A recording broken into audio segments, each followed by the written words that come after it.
On the day they unveiled the town's new memorial, the mayor shook my hand and said, "We almost forgot you entirely."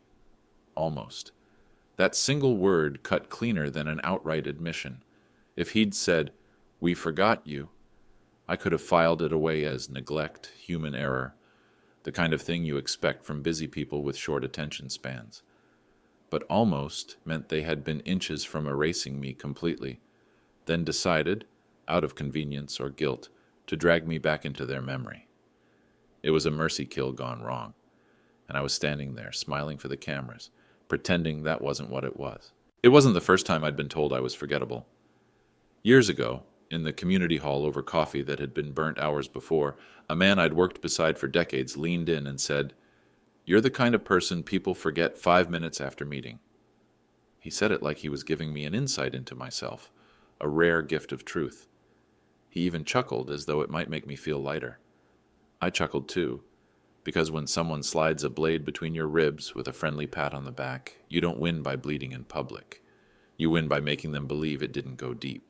But the truth? It did go deep. It went into places I didn't even know could bruise. I had spent most of my life making sure other people's names would never vanish. I'd cataloged their photographs when their children were too busy to care. I'd transcribed their fading letters in ink that caught the smell of the past. I'd sat on floors in airless attics, piecing together the fragments of a life that would be gone the second the paper crumbled in my hands. When an old man's voice shook telling me his father's war story, I steadied it, capturing every word so his great-grandchildren would someday hear the truth in his tone. But when the exhibits opened, my name was never on the placard. My name never made it to the brochure, the article, or the speech. "We didn't think you'd mind," they'd say, their smiles tight, as though anonymity was a kindness I couldn't recognize. They told me it kept me above petty credit, but anonymity isn't a kindness. It's a coffin without nails, quiet, unmarked, easy to forget exists at all. I learned to stand at the back of rooms while my work was paraded under other people's signatures. I learned to clap without hesitation when they called someone else's name for the thing I had built, researched, or saved. I told myself it didn't matter, that the point was the preservation of history, not my place in it. But there is a slow erosion in being unseen, a wearing down so quiet you don't realize how much you've lost until the shape of you is no longer there. And yet, here I was again, the mayor's hand warm, his voice too loud for my comfort. "We almost forgot you entirely." The crowd murmured, the cameras clicked, and I felt that old dust settle on me once more, light enough not to choke, heavy enough to make breathing harder, almost forgotten, almost erased. A man people could live without remembering until they needed to fill a seat in the front row. I smiled wider for the photo, and somewhere deep in my chest, a quiet thought began to form, one that I didn't yet dare to speak. What if they couldn't forget me, even if they tried? Friends, let's take a short pause. Write in the comments, where are you listening to this story from? Has something like this ever happened to you in your life? Don't forget to subscribe and share this video. Your support helps us grow this channel. And now, let's continue. Our town was built on memory, or at least on the appearance of it. Every street corner had a plaque. Every park bench bore a little brass rectangle with someone's name engraved in neat block letters. There were rows of bricks in the square, each etched with a donor's contribution, a year, a small line about their life. Even the library steps carried inscriptions, as if every footfall should remember whose generosity made them possible. It was the kind of place where history wasn't just kept, it was performed. And yet, in all those names, mine was nowhere. I would pass the Veterans Wall and see the faces of men I had interviewed in their final years, their stories polished into brief, solemn sentences. I had been the one to track down their records, to find their photographs in damp shoeboxes, tucked beneath beds, to coax their families into loaning the artifacts that would fill the display cases.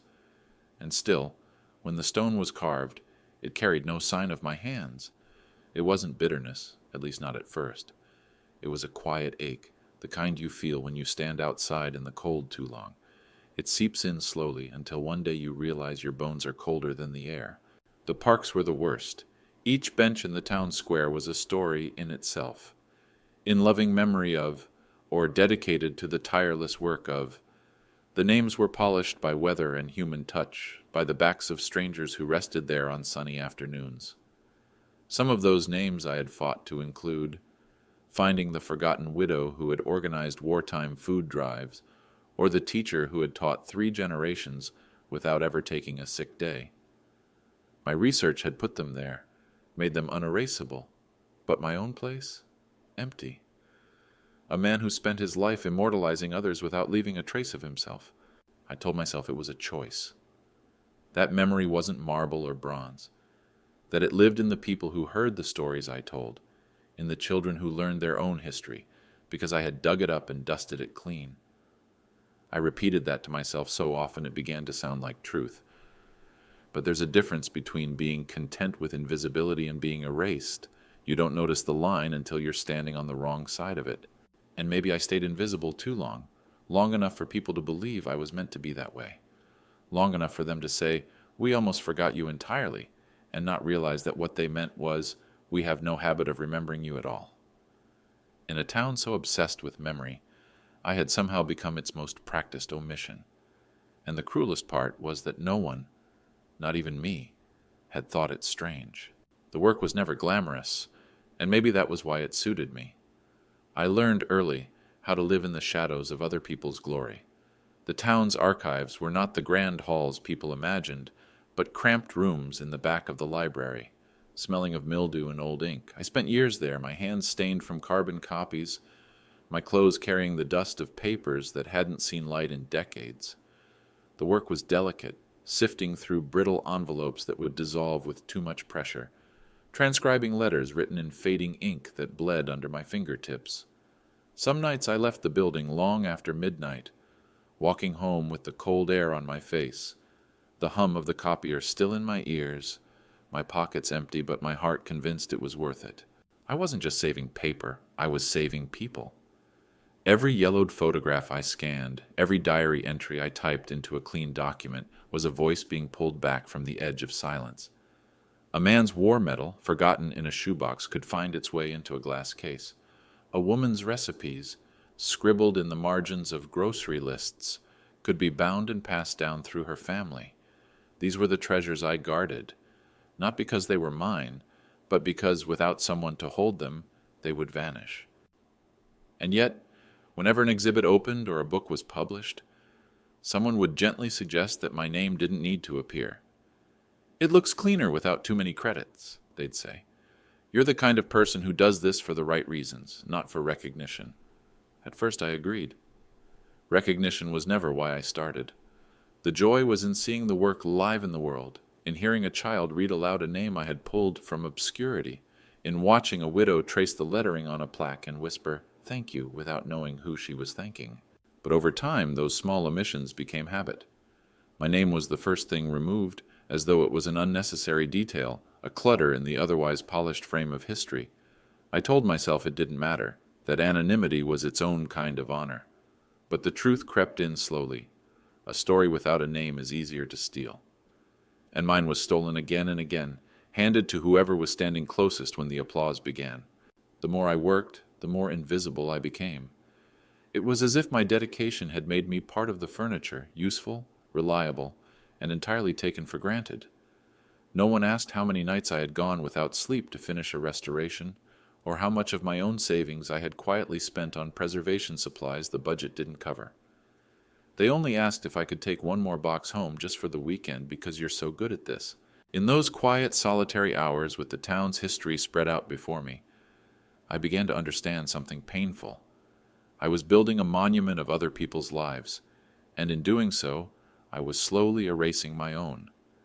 And no one, not even me, seemed to think that was wrong. The Heritage Committee always knew how to make their gratitude look official.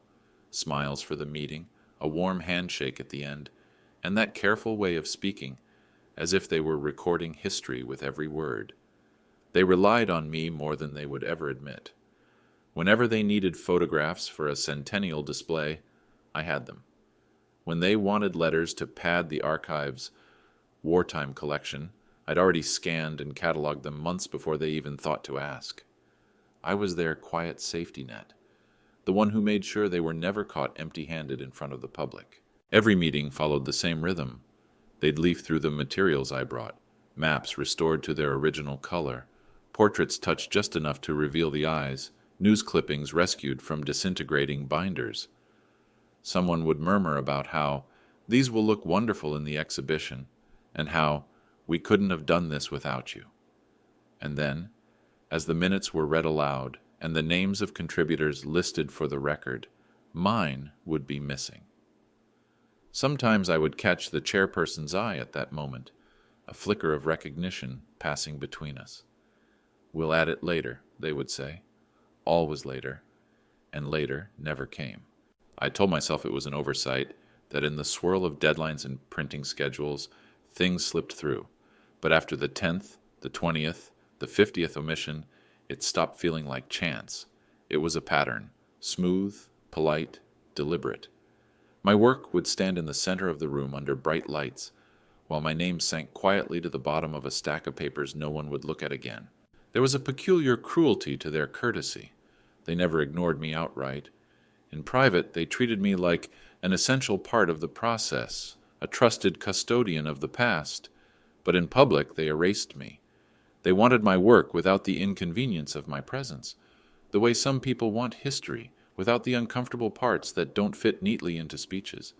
And every time they promised to add me in later, I felt the same dull heaviness in my chest, the knowledge that my absence was easier for them to maintain than my inclusion. The minutes of those meetings became their own kind of burial ground for me. Each line about anonymous contributions was a small mound of earth over my place in the story. Each "we'll put it in next time" was another shovelful. I began to wonder if they realized how final those moments felt, or if they'd convinced themselves I didn't notice. Maybe they believed their gratitude in private was enough, that I didn't need the permanence of ink, but I did notice. I noticed every time my name failed to appear in the records of a town that claimed to honor its history. And though I stayed silent, something inside me began to shift.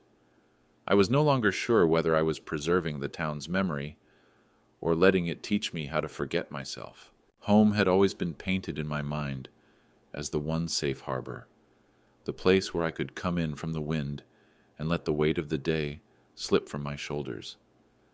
It was supposed to be where I could speak without caution, where every word didn't have to be measured for how it might sound to someone else.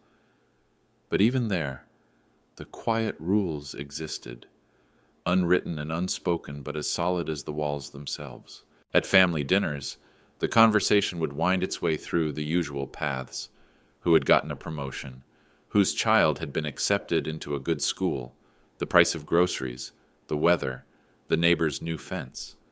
But if a cousin or neighbor happened to mention the latest exhibit at the town hall, or the restoration of the Veterans Memorial, and how beautiful or moving it was, the table's energy would shift in a way you could almost hear. There would be a glance toward me, brief, acknowledging, but then someone would deliberately ask another person about their garden or their vacation.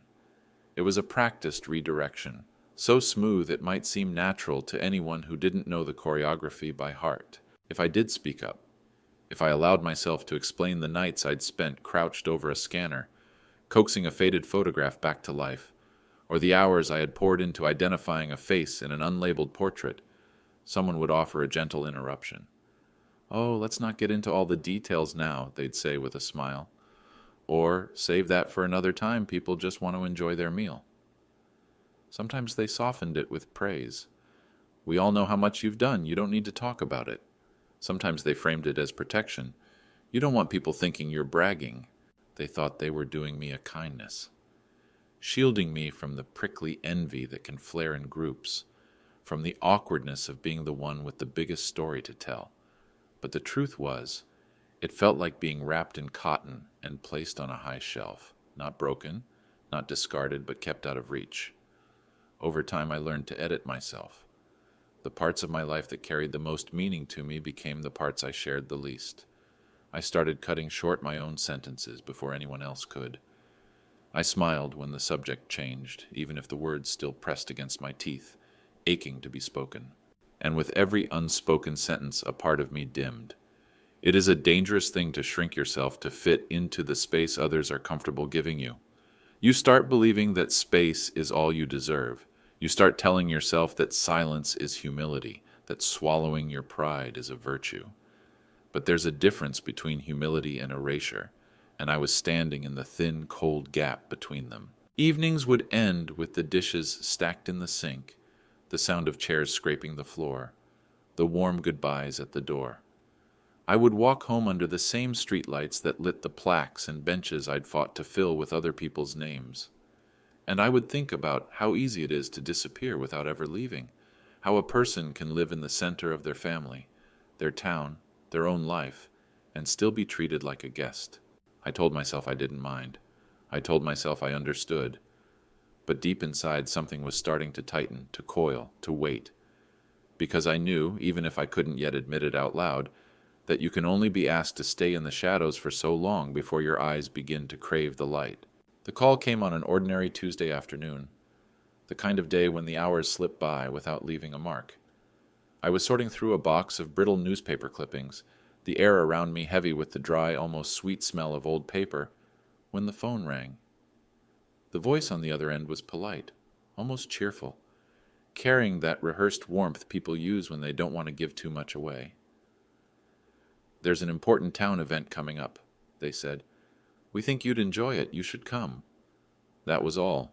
No details, no program, no explanation of why they were calling me at all, just that it would be worth my time. I had learned not to expect much from invitations like that.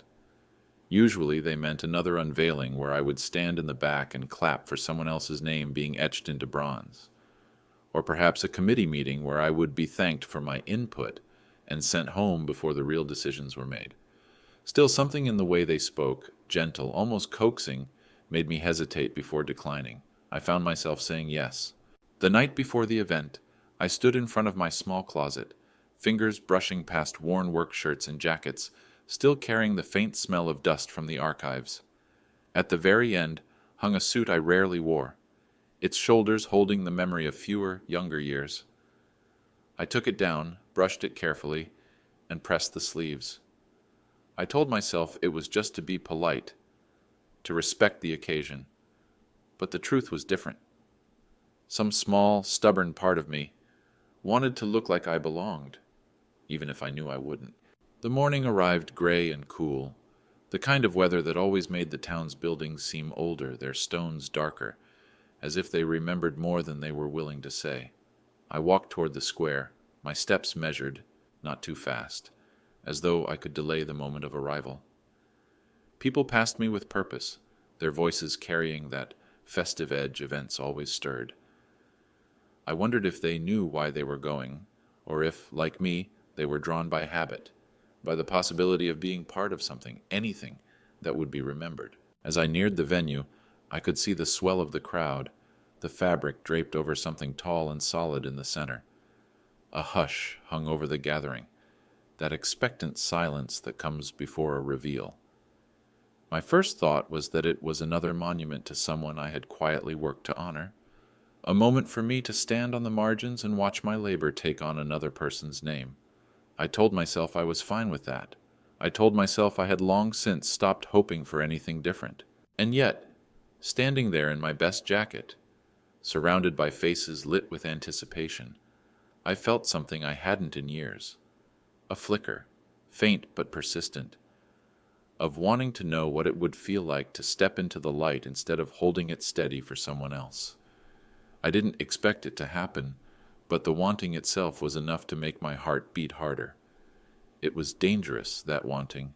It made me forget, for just a moment, that I was there to watch, not to be seen. The mayor stepped forward, hands gripping the edge of the heavy cloth that covered the monument. The crowd leaned in as if a single breath moved through them all at once. The air felt weighted, thick with that strange electricity that exists just before a secret is revealed. I told myself I was only curious about the craftsmanship, what the sculptor had done with the lines, the proportions, the detail.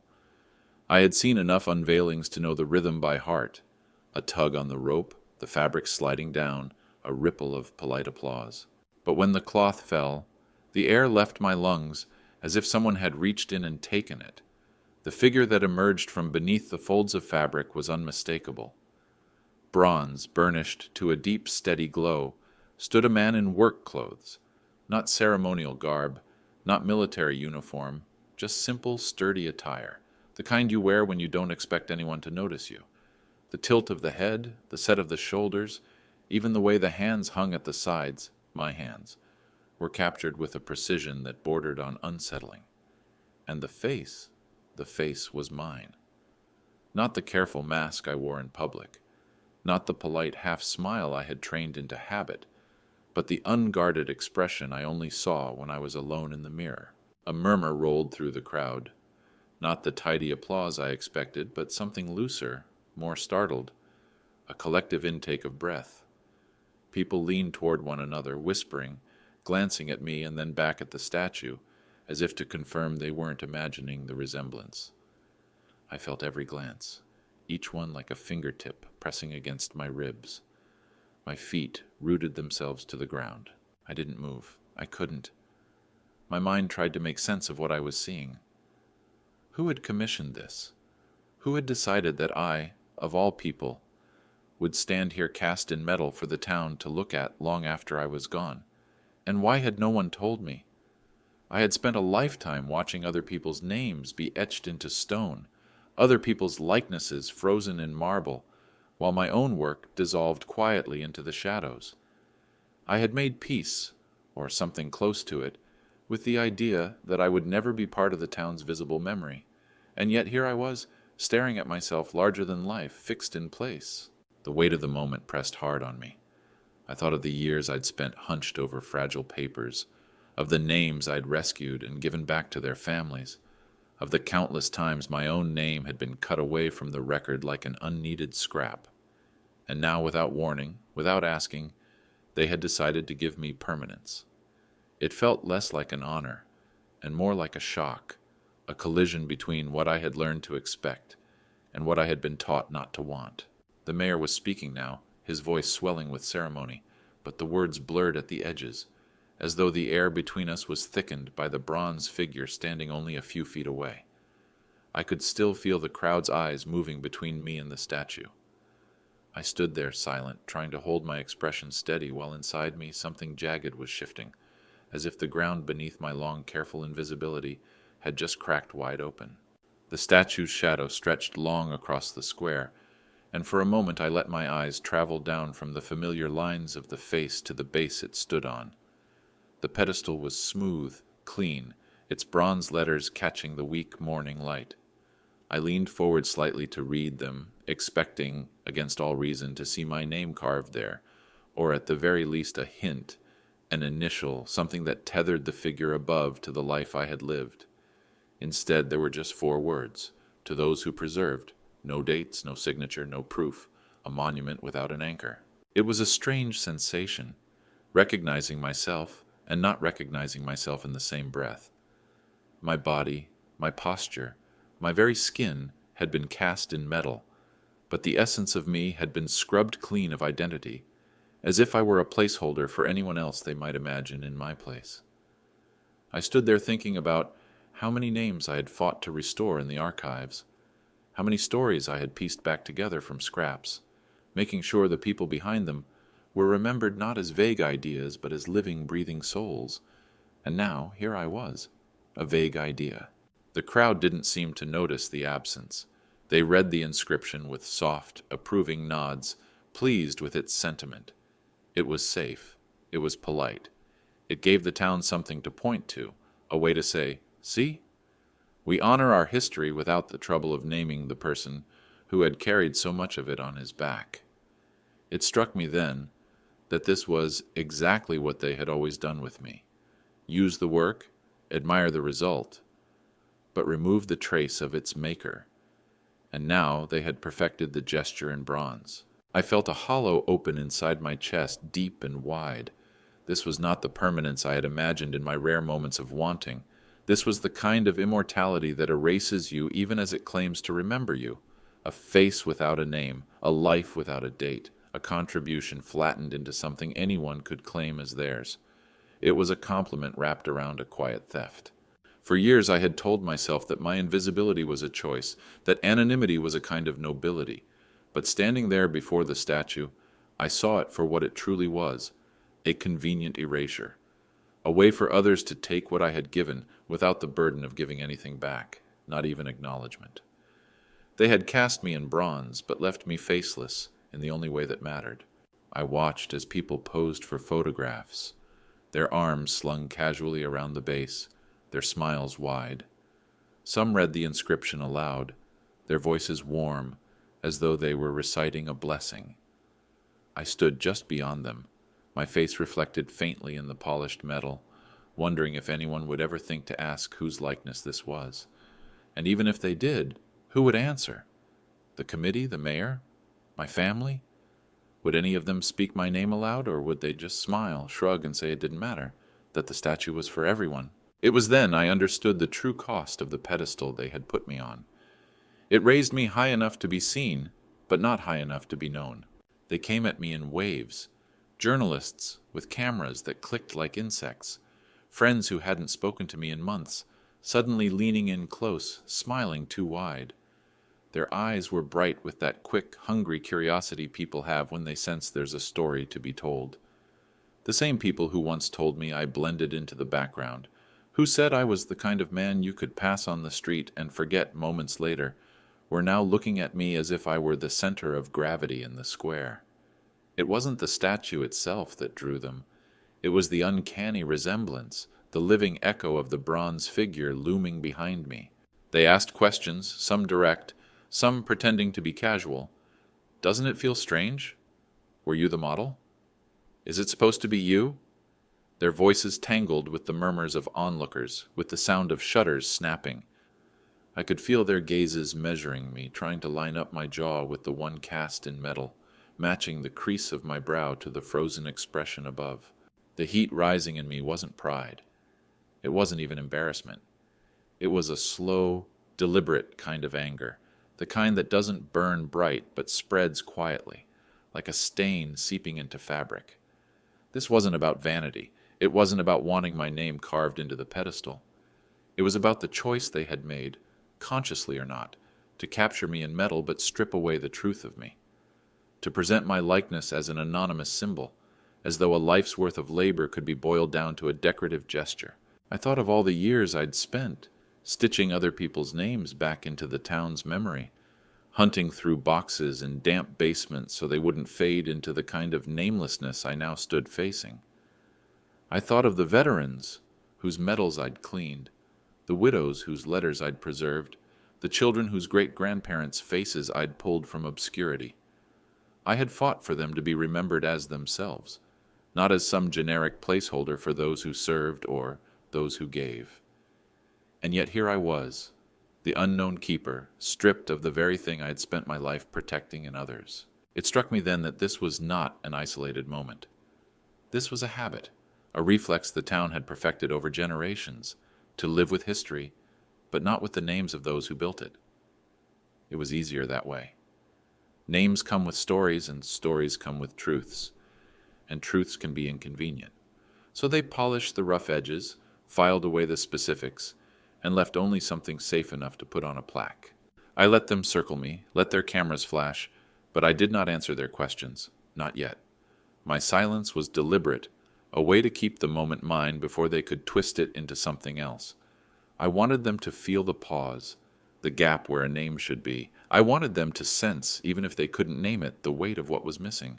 Inside me, the anger wasn't loud. It didn't shout. It settled deep, steady and unyielding, the way a stone settles at the bottom of a river. Because I knew this wasn't just about a statue. This was about the quiet, practiced erasure of identity. And I had lived long enough in its shadow to know I couldn't let it go unanswered. At home, the noise of the square still clung to me, the clatter of cameras, the voices calling questions I didn't answer. I closed the door behind me and stood for a moment in the silence, letting it settle. Then I went to the small cabinet in the corner of my study, the one with the key I never left in the lock. Inside was a thick folder, its spine soft from years of handling, the edges curled from being opened and closed so many times. It was heavier than it looked, not just from the paper inside, but from everything it held. Years of nights, hours stolen from sleep, the quiet proof of a life spent in service to memory. I laid it out on the desk, flipping the cover back. There were letters, some in my own cramped handwriting, others in careful script from people long gone. Receipts with my name printed in the corner, showing the supplies I'd bought when the committee's budget had run dry. Drafts of exhibit texts with my edits in the margins, crossed out mistakes and replaced facts that no one else had caught. Photographs, hundreds of them, both in glossy reprints and in the raw scans I'd made before restoration. There were notes about which family had brought them to me, on which winter night, and how I'd kept them safe until the display was ready. Each page was a breadcrumb, leading through years of work no one else had wanted to do. Here was the letter I'd written to a woman in another state, convincing her to send the only surviving photo of her grandfather for the town's centennial display. Here was the log of late-night phone calls with a man whose memory was fading, capturing his stories before they disappeared entirely. Here was the list of artifacts I had rescued from the old post office basement, before the leaking pipes could ruin them. Albums that now sat in glass cases, admired by people who had no idea whose hands had pulled them from the damp. The more I turned the pages, the more I saw not just my own work, but the fingerprints of those who had forgotten to sign their names. Meeting minutes with no mention of the person who supplied half the content for the exhibit. Press releases that credited the committee for research I had done alone in a darkened room. Programs that thanked anonymous contributors when my notes and handwriting were still visible in the photographs they printed. It was all here. Not as an act of pride, but as a record. Because I had learned long ago that if you don't keep the trail will vanish. These were the traces in the dust, the kind that only the careful eye can follow. And following them led inevitably back to me, not to claim a spotlight, but to reclaim the truth. As I sat there, the folder open in front of me, I realized this was my counterweight to the bronze figure in the square. They could make a nameless statue, but I held the map of how the town's memory had actually been built, and if I chose, I could show it to anyone. The thought was not vindictive. It was steady, grounding. For the first time in a long while, I didn't feel erased. The proof was here in my hands, untouched by anyone's attempt to make me disappear. And that meant, no matter what the plaque said, my name wasn't gone. It was simply waiting. When the official reception began, the committee members arranged themselves in a neat semicircle at the foot of the statue, their polished shoes catching the afternoon light. I stayed near the edge of the crowd, but not far enough to escape the sound of the speeches. The chairman, a man who had shaken my hand 100 times in private, stepped up to the microphone. His voice was warm, practiced, the kind of tone that makes even a dismissal sound like praise. He spoke about the monument as a tribute to the unsung guardians of our history, a celebration of the collective effort that had preserved the soul of the town. I might have believed him if I didn't know how often collective in his vocabulary meant without naming the one who did the work. His gaze drifted in my direction just long enough to let me know he knew I was listening, then moved on, scanning the audience as though searching for someone else to address. And then came the sentence, wrapped in the velvet of diplomacy. We felt it important to avoid creating a personality cult. Our history is about all of us. On the surface, it was a noble idea. History as a shared inheritance, no single person elevated above another. But beneath the surface, the words carried a different weight. They weren't about protecting the town from idolatry. They were about keeping the names inconvenient to acknowledge in the shadows, where they were easier to forget. I could feel it in the way the crowd reacted, not with roaring approval, but with that soft, agreeable applause that says we accept this version of events. The sound was warm to them, but to me it was sticky, clinging, almost suffocating. Every clap seemed to press the point deeper. You have done the work, but the work belongs to everyone except you. The faces in the crowd blurred as my attention tunneled on his words. I remembered the times I had stood across from this man in the archive room, handing him carefully labeled folders, explaining the provenance of each item. He would thank me then, in the quiet, no audience watching. Now, in front of the town, I was not a person but a category, one of those who preserved, flattened into an anonymous figure in the background of my own story. It struck me that this was the final refinement of their method. Erasure disguised as inclusivity, invisibility sold as humility. And it worked because it came wrapped in language people wanted to believe in. Who could object to unity? Who could argue against the idea that history belonged to everyone? But I knew the truth. History belongs to everyone only when everyone is allowed to stand inside it with their name intact. I didn't clap when he finished. My hands stayed at my sides, fingers curled slightly, the folder of proof I had left at home still heavy in my mind. Around me the applause swelled and broke like waves, but I let it pass. I stood still, letting the stickiness of it coat the air, letting it remind me that these were not cheers for truth. They were cheers for convenience. And I was done being convenient. Long after the speeches ended and the ribbon was cut, the crowd thinned into smaller knots of conversation.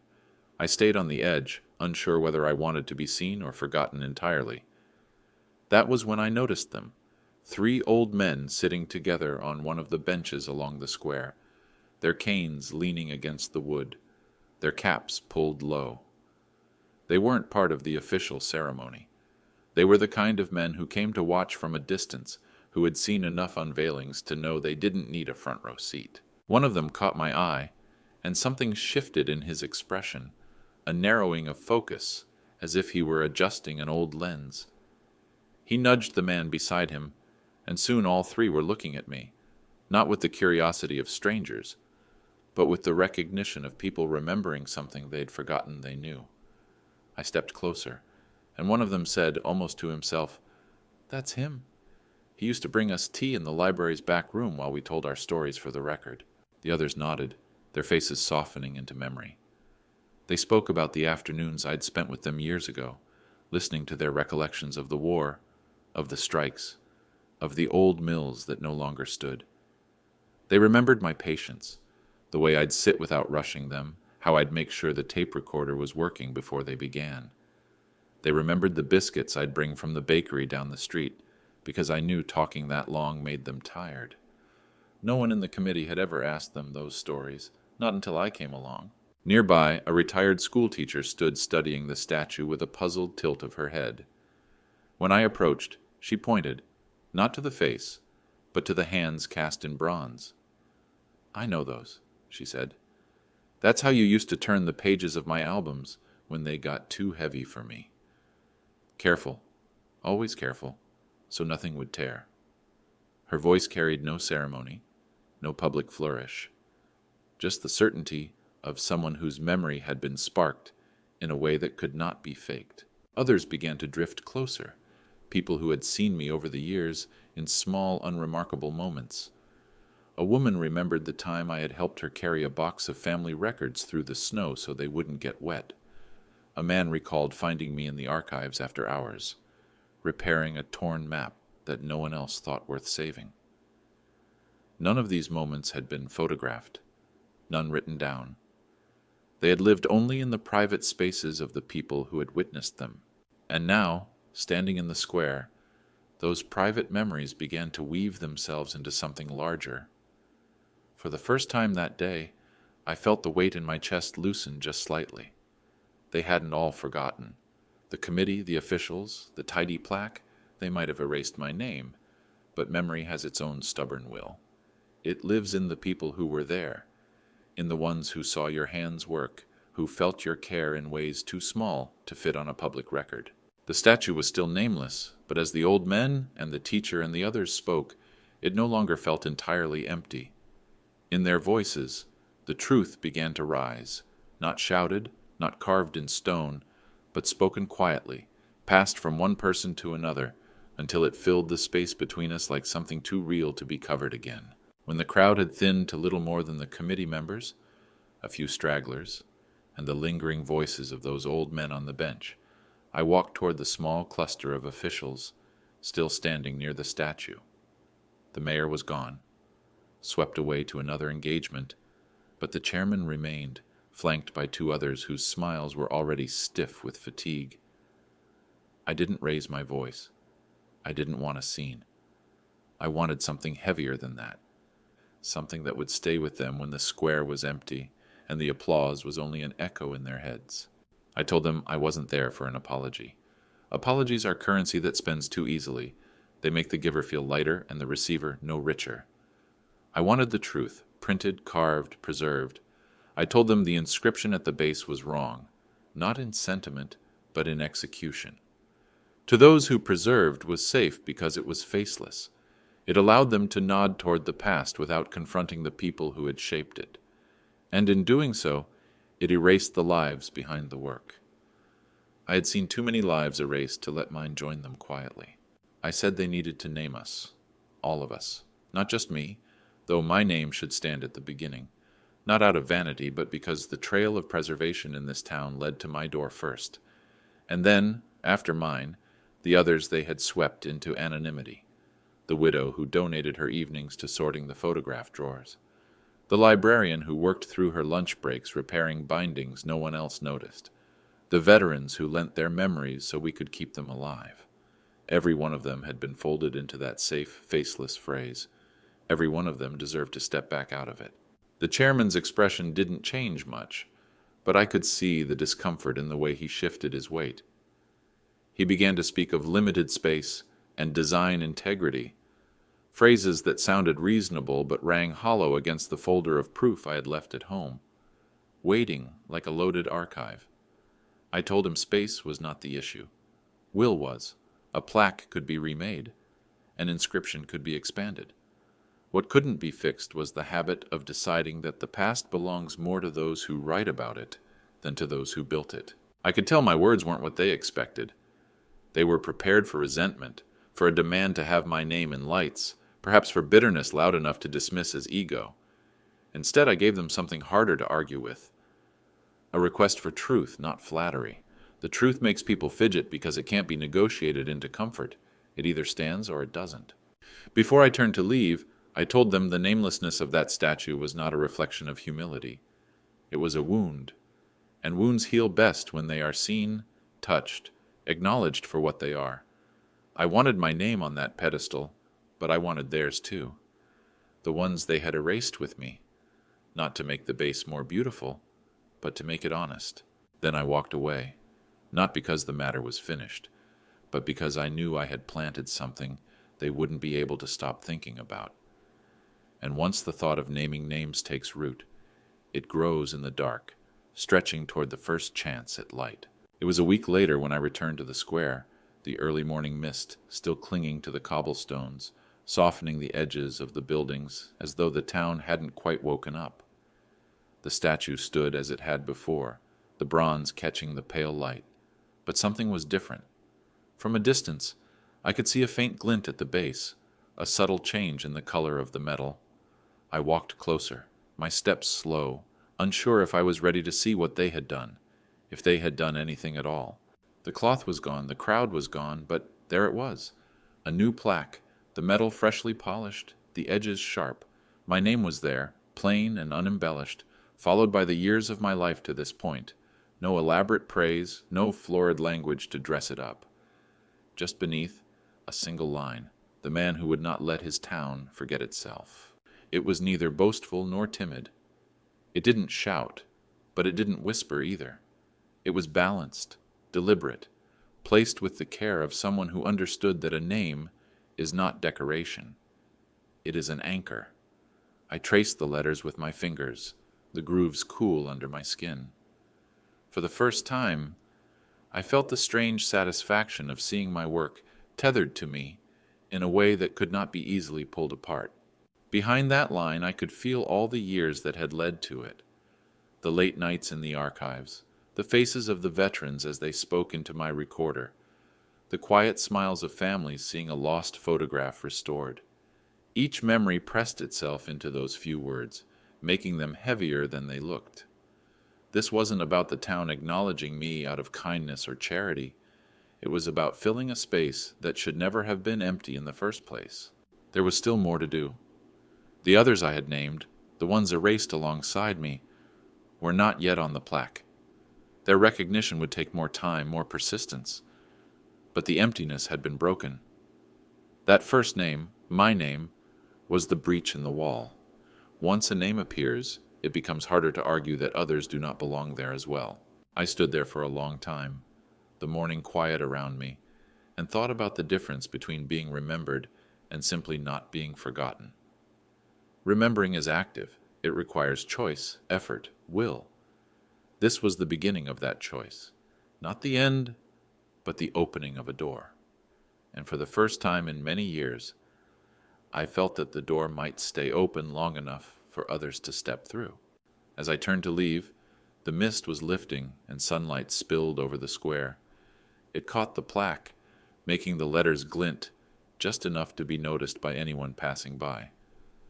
That was all I had ever wanted, not grandeur, not monuments that towered above the rooftops, but something small and permanent enough to outlast the habit of forgetting. The first piece of truth in a place that had lived too long on half stories. I don't walk past the statue every day anymore. For a while I did, drawn to it as if I needed to make sure the plaque was still there, my name still holding its place against the wind, the rain, and the quiet intentions of those who might prefer it gone. But over time I realized the bronze wasn't the point. The statue was just metal, the plaque just words. What mattered was what began to happen away from the square, behind doors that never made it into the tourist brochures. In living rooms, I've seen old photo albums pulled from closets and placed on tables, the brittle pages handled with care instead of tossed aside. People have started writing names under the faces, parents, grandparents, great-grandparents, while they still remember them. I've seen children take postcards from dusty boxes and before sliding them back, scribble in pencil the names of the sender and the year, as if they understood that memory without detail is only half a story. The habit of preserving has begun to live in the small moments, in the quiet acts no committee will ever schedule into a program. Neighbors who once passed me without a word now stop to tell me they've labeled the boxes in their attic, or that they've recorded their father's voice telling the old fishing story before it fades. They speak of these things with a certain pride, but also a new urgency, as though they've finally realized that remembering isn't passive, it's an act of will. The town is learning to speak its memory aloud, not leave it locked in drawers or buried in polite generalities. And somewhere along the way, I stopped feeling the need to guard myself against the words I'd heard so many times before.